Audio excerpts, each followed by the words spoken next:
কিন্তু আমাদের সম্পর্ক, আমাদের বন্ধুত্ব এবং আমাদের যে আকাঙ্ক্ষা, বিচারের গতি কমে যাবে বা যারা আওয়ামী লীগ আসামি আছে তারা সুবিধা পাবে, এই ধরনের একটা। আসসালামু আলাইকুম প্রিয় বন্ধুরা, দেশীয় প্রবাসী যে যেখান থেকে দেখছেন প্রত্যেককে শুভেচ্ছা জানাচ্ছি। আশা করছি ভালো আছেন।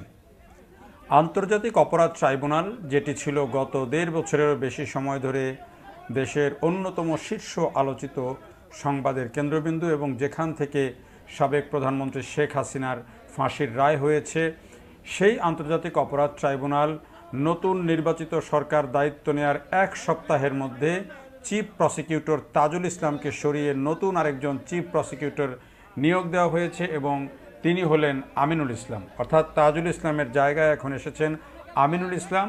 সেই আমিনুল ইসলামকে সোমবার সকালে নিয়োগ দেয় সরকার এবং এরপরে দুপুরে তিনি আন্তর্জাতিক অপরাধ ট্রাইব্যুনালে আসেন। এবং আমিনুল ইসলাম যখন ট্রাইব্যুনালে আসেন তখন তার সাথে দেখেন বিএনপিপন্থী অনেক আইনজীবী তারা এসেছেন এবং তারা সবাই এসে ট্রাইব্যুনালে যখন প্রবেশ করেন তখন ট্রাইব্যুনালের যারা প্রসিকিউটর ছিলেন বা অন্যান্য কর্মকর্তা যারা